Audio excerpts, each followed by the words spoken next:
যেমন বাবা তেমন সন্তান। সন্তানরা ডেকে বলছেন আব্বা জান, ক্বালু না'বুদু ইলাহাকা ওয়া ইলাহা আবাইকা ইব্রাহিম ওয়া ইসমাঈলা ওয়া ইসহাকা ইলাহান ওয়াহিদা ওয়া নাহনু লাহু মুসলিমুন। আব্বা গো, আপনি তো আমাদেরকে যেভাবে গড়ে তুলেছেন, যেভাবে শিক্ষা দিয়েছেন আব্বা জান, আপনি আমাদেরকে যা শিখিয়েছেন, রব্বে করিমকে যেভাবে চিনিয়েছেন, যেই মালিককে চিনিয়েছেন, যেই সত্তাকে আপনি চিনিয়েছেন আব্বা জান, আপনার যেই রব, যেই রবের ইবাদত আপনি করেছেন, আমরা 12 ভাইও আপনার সেই ইলার ইবাদত করব। আরো তাকিদের জন্য বলছেন, আরো রবের পরিচয়ের জন্য বলছেন ওয়া ইলাহা আবাইকা, আপনার বাবা ইব্রাহিম, ইসমাইল, ইসহাক, তারা যেই রবের ইবাদত বন্দেগী করেছে আব্বাজান, ওই একই রবের ইবাদত আমরা করব, কারণ আমরা হলাম মুসলমান। সুবহানাল্লাহ। সন্তানরা বাবাকে না চিনার কারণ হলো, মাকে না চিনার কারণ হলো, সব থেকে বড় যিনি তিনি হলেন আল্লাহ, এই আল্লাহকে না চিনার কারণে। কথা কি বুঝতে পেরেছেন? আমাদের সন্তানরা আমাদের আল্লাহকে চিনে না, নবীকে চিনে না, কোরআনকে চিনে না, হাদিসকে চিনে না। যদি ওগুলো চিনতো তাহলে মাকে চিনতো, বাবাকে চিনতো। কিন্তু সাহাবায়ে কেরাম রাদিয়াল্লাহু আনহুম বাবাকে আগে চিনান নাই। আমি তোমার বাবা, তোমার বাবার নাম এই। আমরা তো আগে সন্তানদেরকে বাবার নাম শিখাই, ঠিক না? বাবার নাম শিখায়, দাদির নাম শিখায়, দাদার নাম শিখায়, এলাকার গ্রামের নাম শিখায়। কিন্তু সাহাবায়ে কেরাম রাদিয়াল্লাহু আনহুম এবং আগেকার বুজুর্গরা তারা আল্লাহকে চিনাইতেন আগে, কারণ তিনারা জানতেন যে যদি আমার সন্তান আল্লাহকে চিনে তাহলে সবগুলোকে ওই সন্তান এমনি চিনবে, এমনি চিনবে।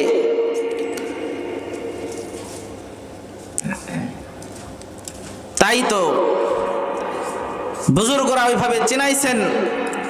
লুকমান হাকিম আলাইহিস সালাম নিজ সন্তানকে চিনাইছেন রব্বে করিমকে, আল্লাহকে, এবং পরীক্ষাও নিছেন এবং বলছেন, বারবার ফুসলায়া ফুসলায়া রব্বে করিমকে চিনাইছেন। সন্তানকে বাবা ডেকে বলতেছেন, وَإِذْ قَالَ لُقْمَانُ لِابْنِهِ وَهُوَ يَعِظُهُ। আল্লাহ তাআলা বলেন, লুকমান হাকিম আলাইহিস সালাম সন্তানকে ডেকে বলতেছেন, وَإِذْ قَالَ لُقْمَانُ لِابْنِهِ وَهُوَ يَعِظُهُ يَا بُنَيَّ لَا تُشْرِكْ بِاللَّهِ إِنَّ الشِّرْكَ لَظُلْمٌ عَظِيمٌ। লুকমান আলাইহিস সালাম নিজ পুত্রকে দেখে বলতেছেন, কলিজার টুকরা আমার সন্তান, ও আমার সন্তান। ওয়াজ করে করে বুঝাইতেছেন, ডেকে বলতেছেন, আমার কলিজার টুকরা, আমার কলিজার ধন সন্তান, শোনো, আল্লাহ তাআলা এমন সত্তা, তার সঙ্গে কাউরে শরীক করা যায় না। তার সমতুল্য পৃথিবীর কেউ নাই। যদি তার সঙ্গে কাউকে শরীক করে ফেলো তাহলে শুনে রাখো, এর থেকে বড় অপরাধ পৃথিবীতে আর নাই। আল্লাহ তাআলার সাথে শরীক করা যেই গুনাহ শিরিক, এর থেকে বড় কোনো গুনাহ আছে? কথা বলেন, আছে? নাই। ইন্নাশ শিরকা লাযুলমুন আযীম। তোমরা আমার সন্তান, আল্লাহ তাআলাকে ভালো করে চিনো, তার সঙ্গে কাউকে শরীক করা যায় না। ডাক্তার রোগীকে ভালো করতে পারে না, অমুক ডাক্তার আমাকে ভালো করেছে এটা নয়, অমুক ডাক্তারের ওসিলায় আল্লাহ তাআলা আমারে ভালো করছেন এটা, ঠিক কিনা? অমুক কবিরাজ আমাকে সুস্থ করেছে এটার নাম কিন্তু সুন্দর কথা নয়। নির্ভেজাল নিখুঁত কথা হলো অমুক কবিরাজের ওসিলায় আল্লাহ তাআলা আমারে সুস্থ করেছেন, এটা হলো সুন্দর কথা, সঠিক কথা। ইয়াকুব আলাইহিস সালাম যখন অন্তিম মুহূর্ত মৃত্যু শয্যায় শায়িত, মৃত্যু তার কাছাকাছি, 12 পুত্রকে কাছে ডেকেছেন। মৃত্যু আসার আগে আগে তাদেরকে তালকিন করেছেন, তালিম দিয়েছেন, আল্লাহরে চিনাইছেন। কারণ যেই সন্তান আল্লাহরে চিনবে সেই সন্তান বাবাকেও চিনবে, মাকেও চিনবে, প্রতিবেশীর হকও চিনবে, রব্বে কারীমের ইবাদত বুঝবে, চিনবে, কোরআন চিনবে, রাসূল চিনবে। তাই তো 12 পুত্রকে ডেকে বলতেছেন আম কুনতুম, আল্লাহ তাআলা বলেন ইয়াকুব আলাইহিস সালাম কি বলেছেন? আল্লাহ তাআলা বলেন আম কুনতুম শুহাদা ইয হাদারা ইয়াকুবাল মাউত ইয ক্বালা লিবানিহি মা তা'বুদুনা মিন বা'দি قالوا نعبد إلهك وإله آبائك إبراهيم وإسماعيل وإسحاق إلها واحدا ونحن له مسلمون। আল্লাহ তাআলা বলেন ইয়াকুব আলাইহিস সালাম যখন মৃত্যু শয্যায় শায়িত, মৃত্যু তার কাছাকাছি, 12 পুত্রকে ডেকে বলতেছেন মা তা'বুদুনা মিন বা'দি, হে আমার পুত্ররা, আমার বিদায়ের পরে তোমরা কার ইবাদত করবা? কার? আমরা বাবারা, আমাদের বাবারা যখন মৃত্যু শয্যায় শায়িত, কোনো মতে কথা বলতে পারছে, সন্তানদেরকে ডেকে কি বলে? বাবা তুই অমুক বাগানটা নিবি, বাবা তুই অমুক মার্কেটটা নিবি, বাবা তুই অমুক আবাদি জমিনটা নিবি, বাবা তুই অমুক গাড়িটা নিবি, যেটা রাস্তার ডন খুব কামায়। কিন্তু ইয়াকুব আলাইহিস সালাম সন্তানদেরকে দুনিয়ার কোনো হিসাব নয়, ইয়াকুব আলাইহিস সালাম বলছেন মা তা'বুদুনা মিন বা'দি, সন্তানেরা বলো আমার বিদায়ের পরে তোমরা কোন সত্তার ইবাদত করবা? যেমন বাবা তেমন সন্তান, সন্তানরা ডেকে বলছেন আব্বা জান, ক্বালু না'বুদু ইলাহাকা ওয়া ইলাহা আবাইকা ইব্রাহিম ওয়া ইসমাঈলা ওয়া ইসহাকা ইলাহা ওয়াহিদা ওয়া নাহনু লাহু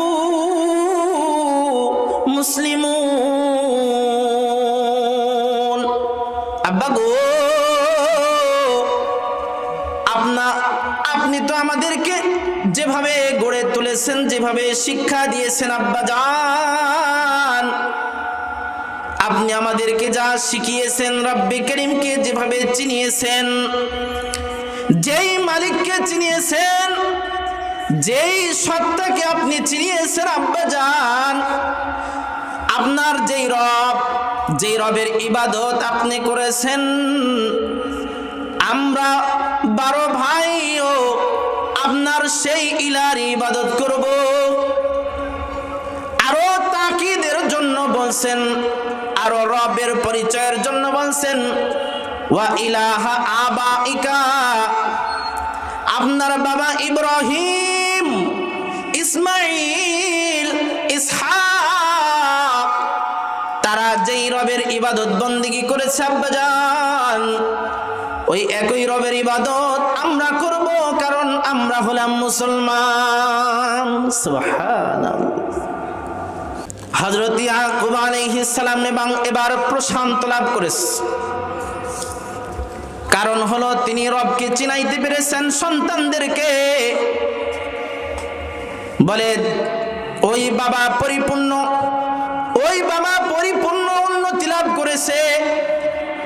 ওই বাবার দুনিয়ার কোনো বাড়ি নাই, গাড়ি নাই, নারী নাই, সম্পদ নাই, কিন্তু তার বুক ভরা ঈমান, তার পরিপূর্ণ জিন্দেগি দিয়ে ভরপুর তার আমাল। তার শরীরে সুন্দর জামা নাই, সুন্দর পোশাক নাই, বাজার ঘাটে তার তেমন পরিচিতি নাই, রাস্তার কেউ চিনে না, বাজারের কেউ চিনে না, প্রতিবেশীর কেউ চিনে না, কিন্তু তার পরিপূর্ণ ঈমান, পরিপূর্ণ আমল, সুন্দর ঈমান তার আছে। দুনিয়ার কেউ না চিনুক, রব্বে কারীম তারে চিনে, সন্তানদেরকে রব্বে কারীমকে চিনা আছে। এই হলো প্রকৃত উন্নতি, এটাই হলো তার প্রকৃত উন্নতি। না চিনুক দুনিয়ার কেউ। এই যে আমরা এখানে আসতে পেরেছি, বসেছি, বাড়িতে থাকলে কি হতো, একটু না একটু আরামে ঘুমাইতে পারতাম, এতটুকুই তো। কিন্তু আমাদের জিন্দেগির এই যে মুহূর্তটা, এই সময়টা এত দামের সাথে অতিবাহিত হচ্ছে, যে সময় মালাকুল মউত চলে আসবে আমাদের চোখের সামনে। আমাদের বিদায় হয়ে গেছে, আমাদের পরদাদা বাঁচার চেষ্টা করেছে, পারে নাই, দাদা বাঁচার চেষ্টা করেছে, পারে নাই, বাবা বাঁচার চেষ্টা করেছে, পারে নাই, আমাদের বড় ভাই, বড় চাচা, ছোট চাচা বাঁচার চেষ্টা করেছে, সম্পদ ছিল, অর্থ ছিল, সম্মান ছিল, সর্বোচ্চ চেষ্টা করেছে, কিন্তু কেউ কি বাঁচতে পেরেছে? তারা যখন বাঁচতে পারে নাই, আমরাও পারব না।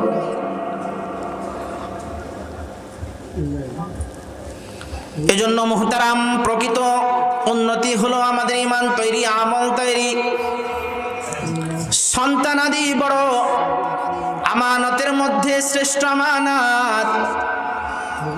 সন্তানাদি হলো বড় নিয়ামতের মধ্যে বড় একটা নিয়ামত। সন্তানাদি যদি সুশিক্ষায় আমরা শিক্ষিত করতে না পারি, আমাদের জন্য বড় হুমকি আর ধমকি হাসরের ময়দানে আছে না নাই? কথা বলেন, আছে না নাই? আছে। তাই তো সাহাবায়ে কেরাম রাদিয়াল্লাহু আনহুম সন্তানদেরকে কেমন গড়ে তুলেছেন, আগের বুজুর্গরা কেমন গড়ে তুলেছেন। ওই যে এক স্যার, এক হুজুর ক্লাসের মধ্যে ঢুকে জিজ্ঞেস করতেছেন, এই তুমি কি হতে চাও? বলে আমি ডাক্তার হতে চাই। এই তুমি কি হতে চাও বড় হয়ে? বলে আমি ইঞ্জিনিয়ার হতে চাই। বাবা তুমি কি হতে চাও? প্রফেসর হতে চাই। বাবা তুমি কি হতে চাও? আমি পাইলট হতে চাই। ধারাবাহিকভাবে পিছনের এক ছোট্ট সন্তান বলছে, হুজুর গো আমি সাহাবী হতে চাই। সাহাবী হতে চাও? বাবা সামনে এসো। জিজ্ঞেস করছেন তুমি সাহাবী হতে চাও কেন? এরা না বড় বড় ডিগ্রিধারী, বড় বড় কিছু হইতে চাইলো, তুমি সাহাবী হতে চাও কেমনে? কেন হতে চাও? বুঝে শুনে কি সাহাবী হতে চাও? বলে হ্যাঁ। বলে হুজুর সাহাবী হতে চাই কারণ হলো আমি যখন ঘুমাইতে যাই, আমার মা সারাদিন বাবা সময় পাই না, যখন কর্ম থেকে বাড়িতে আসে একটু খাবার খেয়ে তার চোখটা আটকে আসে, ঘুমা যায়। কিন্তু আমার মা সাহাবীদের ছোট ছোট অকিয়া ঘটনাগুলো আমাদেরকে শোনায়। সেই ঘটনাগুলোর মধ্যে আমি জানতে পেরেছি কোন সাহাবী মিথ্যা কথা বলতেন না, সবাই সত্য কথা বলতেন, ওয়াদার খেলাপ করতেন না। সাহাবীদেরকে সবাই ভালোবাসতেন, সাহাবীদের সন্তানরা ছোট ছোট তাদেরকে ভালোবাসতেন। হুজুর, যেহেতু সাহাবীদের সন্তানদেরকে সবাই ভালোবাসতো, আমিও যদি সাহাবী হই, আমিও যদি মিথ্যা না বলি, আমিও যদি ওয়াদার খেলাফ না করি, আমিও যদি সাহাবীর মতো হই, তাহলে আমাকেও সবাই ভালোবাসবে, তাই আমি সাহাবী হতে চাই। কত সুন্দর ফ্যামিলি। মা কোনো ওই কুমির শিয়ালের গল্প শোনায় ঘুম লাগায় না, মা ঘুম লাগায় কিসের গল্প শোনায়? সাহাবীদের গল্প কাহিনী, ছোট ছোট ওয়াকিয়া, 10 লাইন 20 লাইন 5 লাইনের এই সাহাবীদের ওয়াকিয়া ঘটনার গল্প শোনায় শোনায় সন্তানকে ঘুম লাগায়, যার কারণে সন্তান কি হতে চাচ্ছে? সাহাবী হতে চায়। আর এক সন্তান বলে, হুজুর আমি তো মোবাইল হতে চাই। বাবা, তুমি মোবাইল হতে চাও কেন? হুজুর, সারাদিনের মধ্যে যখন আমার পেটে খিদা লাগে, মার কাছে খাবার চাইলে খাবার দেওয়ার সময় আমার মার হয় না। মা কয়, ওখানে খাবার আছে, নিয়ে খাও। আমার তখন খাইতে ভালো লাগে না, কিন্তু দেখি আমার মায়ের হাতে একটা মোবাইল, বড় মোবাইল। যখন চার্জ শেষ হয়ে যায়, মোবাইলের খাবার শেষ হয়ে যায়, কারেন্টের সঙ্গে লাগার সাথে সাথে মোবাইলের সময় মতো খাবারটা তার মধ্যে দিয়া দেয়। রাতের বেলা যখন আমি আমার মাকে বলি, মা রাত তো হয়েছে, সারাদিন তো তোমার কোলে ওঠার সময় আমি পাই নাই, সুযোগ আমাকে দাও নাই, এই রাতে ঘুমের আগ মুহূর্তে একটু কোলে নিয়ে আমারে ঘুমাও, তোমার গরম কোলটা আমার পাইতে বড় মনে চাই। মা তখন বলে, পাশে ঘুমিয়ে থাকো। আর মা টাচ মোবাইল শুধু টাচ করতে থাকে, ফেসবুক, টুইটার, হোয়াটসঅ্যাপ, মেসেঞ্জার ইত্যাদি চালাইতে থাকে।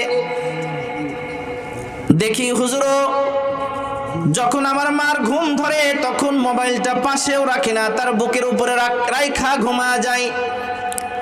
হুজুর, আমি যদি মোবাইলের জায়গায় আমি হই, তাহলে সময় মতো খাবার পাবো। আর রাত লাগলে মোবাইল যেমন আমার মার বুকের উপরে ঘুমাইতে পারে, আমিও মার বুকের উপরে ঘুমাইতে পারবো। তাই তো আমি মোবাইল হতে চাই। দুইটাই ফ্যামিলি, কি বলেন ঠিক কিনা? ফ্যামিলি কিন্তু দুইটাই। একটা ফ্যামিলি ছুটেছে জাহান্নামের পথে, আর একটা ফ্যামিলি ছুটেছে জান্নাতের পথে। একটা সন্তানকে হাঁটাইতেছে মা জান্নাতের রাস্তায়, আর একটা মা সন্তানকে হাঁটাইতেছে জাহান্নামের রাস্তায়। কারণ সাহাবীদের গল্প যখন শুনবে, সাহাবীরা তো ওয়াদার খেলাফ করেন না, মিথ্যা বলেন না। কে বলেন? বলে। কারণ মুনাফিকের চিহ্ন আমরা জানি, আয়াতুল মুনাফিকি সালাসুন, ইযা হাদ্দাসা কাযাবা, ওয়া ইযা ওয়াদা আখলাফা, ওয়া ইযা তুমিনা খানা। মুনাফিক যে হবে, সে কথা বলবে তো মিথ্যা বলবে, ওয়াদা করবে তো খেলাফ করবে, আর আমানত রাখা হবে তো সে খেয়ানত করবে। সাহাবায়ে কেরাম রাদিয়াল্লাহু আনহুমদের মধ্যে হুযায়ফা ইবনে ইয়ামান রাদিয়াল্লাহু তাআলা আনহু, বাপ বেটা একই সঙ্গে উহুদের বদরের, সম্ভবত বদরের যুদ্ধের কিছুদিন আগে মদিনা থেকে মক্কার দিকে আসছেন, কাফেরদের হাতে বন্দী হয়ে গেছে। মক্কার কাফেররা বলে, বাসা তোমার কোথায়? বলে, আমাদের বাসা হলো মদিনায়, আমরা মদিনায় যাব। কাফেররা বলছো তোমরা মুহাম্মাদের লোক, তোমাদের ছাড় নাই, এই ধর। বলে না, আমরা মুহাম্মাদের কাছে যাব না, আমরা আমাদের বাড়িতেই যাব। বলে তোমাদেরকে ছাড়া হবে না, তবে একটা শর্তে তোমাদেরকে ছেড়ে দেওয়া হবে। শর্তটা হলো কখনো যদি মুহাম্মাদের সঙ্গে আমাদের যুদ্ধ শুরু হয়, মুহাম্মাদের পক্ষ নিয়ে আমাদের বিপক্ষে লড়তে পারবা না। এই ওয়াদা যদি আমাদের কাছে করতে পারো তবেই তোমাদেরকে ছাড়া হবে, নতুবা না। বিপদ। হুযায়ফা ইবনে ইয়ামান রাদিয়াল্লাহু তাআলা আনহুমা তাদের কাছে ওয়াদাবদ্ধ হলেন, ঠিক আছে যখন যুদ্ধ লাগবে মুহাম্মাদের পক্ষ নিয়ে তোমাদের বিপক্ষে লড়ব না। ওয়াদা করে হুযায়ফা ইবনে ইয়ামান রাদিয়াল্লাহু তাআলা আনহু মদিনায় চলে আসলেন। নবীজির কাছে এসে বলতেছেন, পয়গম্বর, পরিস্থিতির মোকাবেলায় তো এই ওয়াদা করে ফেলেছি গো রাসূল, এখন আমার কি করণীয়? আল্লাহর রাসূল সাল্লাল্লাহু আলাইহি ওয়াসাল্লাম তাদেরকে বললেন, যাও বাসায় চলে যাও। কিছুদিন পরেই সত্যি সত্যি যুদ্ধের ডাক চলে আসছে। আল্লাহর পয়গম্বরের সাহাবী হযরত হুযায়ফা রাদিয়াল্লাহু আনহু রাসূলের কাছে আসছেন। এসে ডাক দিয়ে বলছেন, ওগো সরকারে দো আলম, পয়গম্বর গো, মনের বড় বাসনা যুদ্ধে শরীক হব। আমি কি যুদ্ধের মধ্যে শরীক হতে পারবো? আমাকে আপনি অনুমতি দেন। আল্লাহর রাসূল তখন বলছেন, হুযায়ফা, তুমি না ওয়াদা করেছো, যেহেতু ওয়াদা করেছো ওয়াদার খেলাফ করা যাবে না। যুদ্ধের ময়দানে তুমি যুদ্ধে শরীক হতে পারবে না, বাড়ি চলে যাও। আল্লাহর পয়গম্বরের সাহাবী হুযায়ফা ইবনে ইয়ামান রাদিয়াল্লাহু আনহু বলছেন, ইয়া রাসূলুল্লাহ, ওয়াদা তো করেছি, তবে মুসলমানের সঙ্গে তো ওয়াদা করি নাই রাসূল গো, কাফেরদের সঙ্গেই তো ওয়াদা করেছি, মুসলমানদের সঙ্গে তো ওয়াদা করি নাই। আল্লাহর রাসূল তখন ডেকে বললেন, হুযায়ফা, ওয়াদা তো ওয়াদাই, যদি তুমি মুসলমানের সঙ্গেও করো সেটা ওয়াদা, কাফেরদের সঙ্গে করলে ওয়াদা, ওয়াদা তো ওয়াদাই, যাও, ওয়াদা ভঙ্গ করা যাবে না। আল্লাহু আকবার কবীরা। এই হলো সাহাবী। এই সাহাবীরা ওয়াদার খেলাফ করেননি। এই সকল সাহাবীদের ওয়াকিয়া ঘটনা আগের জামানার মায়েরা সন্তানদেরকে যখন শোনাইতেন, ওই সন্তানরাও সাহাবী হতে চাইতেন। আগের জামানায় দেখেছেন যে ধ্যানের উপরে টাপা ছিল, আমাদের ওদিকে তো টাপা বলে, বেশি দূরে তো না, একই ভাষা হইতে পারে। দুই পাশে আবার কাপড় ছিল।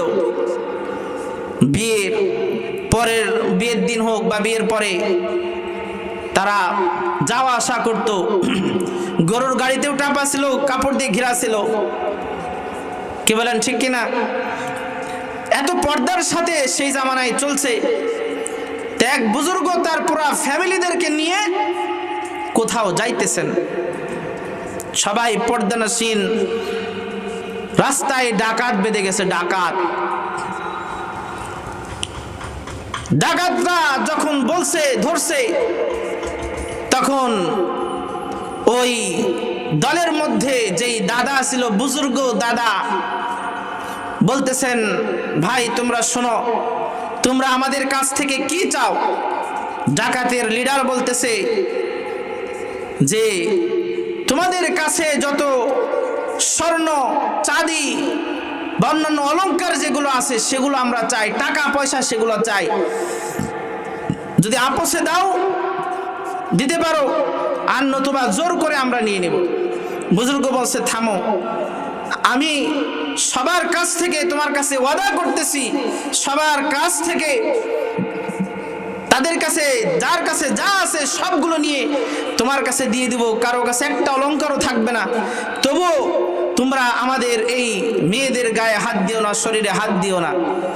বুজুর্গ সবার কাছ থেকে যার কাছে যা ছিল, নিজের বিবি, ছেলের বউ, মেয়ে, নাতি, সবার কাছ থেকে যা যা ছিল সবগুলো নিয়ে ডাকাতের কাছে দিয়ে দিস। বুজুর্গ হাঁটা শুরু করেছে।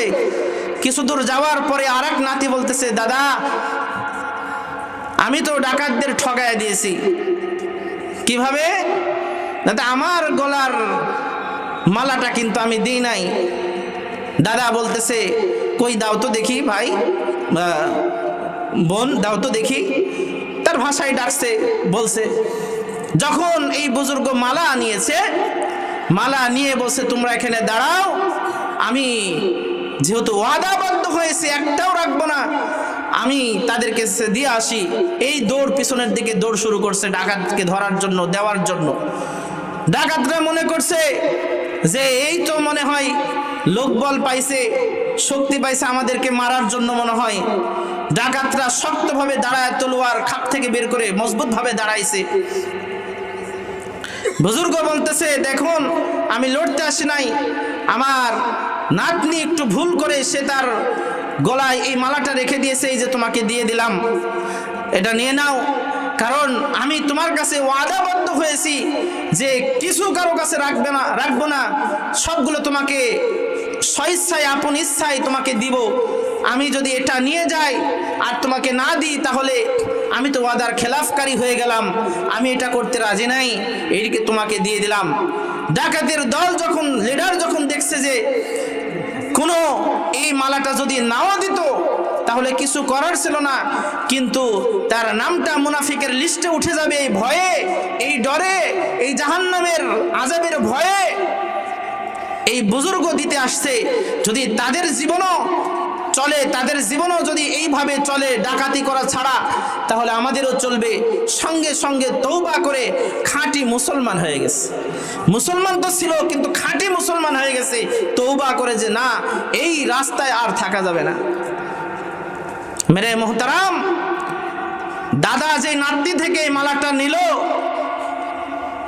আনন্দের সাথে দিল, নাতি এখান থেকে কি শিখলো? সাহাবীদের আদর্শ শিখেছে, সাহাবীদের আদর্শ শিখেছে, রব্বে করিমকে চিনিয়েছে, হ্যাঁ, জাহান্নামের আযাবকে চিনিয়েছে এ নাতি। এজন্য মুহতারাম, আমাদের রবকে চিনাইতে হবে। যদি আমাদের রবকে আমাদের সন্তানদেরকে চিনাই, তাহলে এই সন্তানরা বাবাকে চিনবে, মাকে চিনবে। কি বলেন, ঠিক কিনা? মাকে চিনবে, বাবাকে চিনবে। সাহাবায়ে কেরাম রাদিয়াল্লাহু আনহুম তাদের সন্তানদেরকে কেমন ভাবে গড়ে তুলেছেন, কেমন ভাবে গড়ে তুলেছেন। একটু জিকির, লা ইলাহা ইল্লাল্লাহ, লা ইলাহা,